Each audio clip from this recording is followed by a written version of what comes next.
అభ్యుత్థానం అధర్మస్య తదా ఆత్మానం సృజామ్యహం. ఎప్పుడు ఎక్కడ దేవుడు ఉన్నాడు? ఆత్మానం తదా, అప్పటికప్పుడే సృజామ్యహం, నన్ను నేను సృజించుకుంటాను. దేనికయ్యా?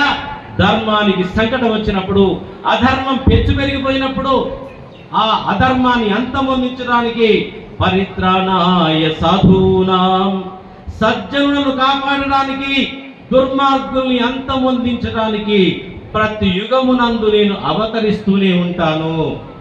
ఎంతమంది దేవుళ్ళు అయ్యా నీకు? ఆడనవరికి అవును నిజమే పా, నేను కూడా వస్తాను ఈ మాతంలో. సిగ్గులేడా? ఉన్నది ఒక్కడే దేవుడు.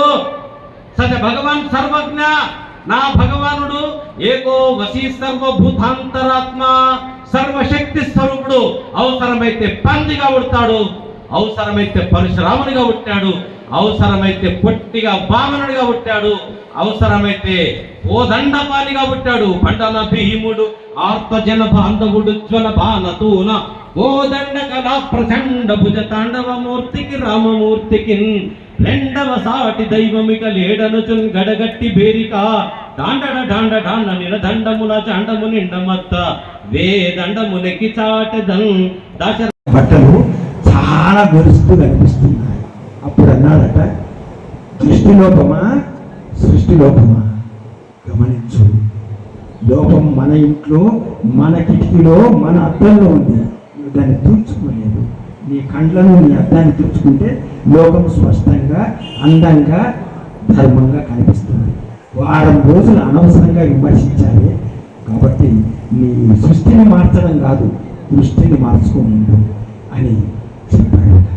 మనం సృష్టిని మార్చే ప్రయత్నం కాదు, మనం దృష్టిని మార్చుకునే ప్రయత్నం చేద్దామని ఆశిస్తూ ఈ అద్భుతమైనటువంటి అవకాశాన్ని ఇచ్చిన మీ అందరికీ నా హృదయపూర్వకమైన, ముఖ్యంగా ఈ గ్రామంలో, కనకమామిడి గ్రామంలో ప్రసంగించే అవకాశాన్ని పదే పదే ఇస్తున్నటువంటి, ఎందుకంటే నేను 1980 మరి చెప్పాల్సిన అవసరం లేదు, కానీ మనసు చెప్పాలనిపిస్తుంది.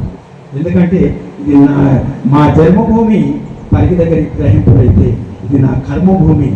ఇక్కడే నేను 1983 నుంచి 1990 వరకు ఒక ఉపాధ్యాయుడిగా ఇదే పాఠశాలలో పనిచేసిన ఒక సంతృప్తికరమైనటువంటి జీవితం నాకు ఉంది.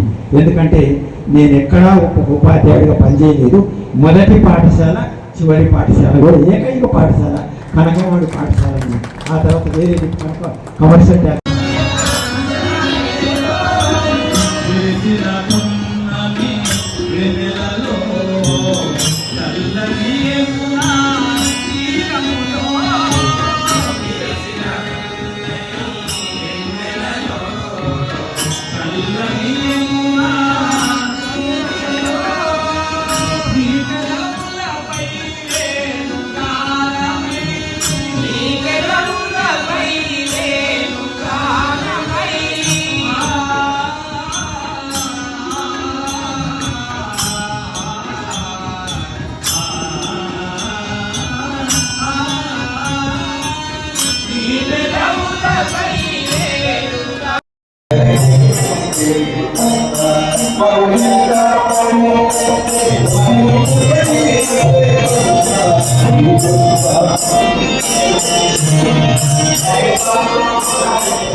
మంత్రము తంత్రము మాయో మనుగో మాయిత ఎన్నటి భ్రాంతి మంత్రదీసి చింతనని మార్గము చెత్తయి మంత్ర పుష్పము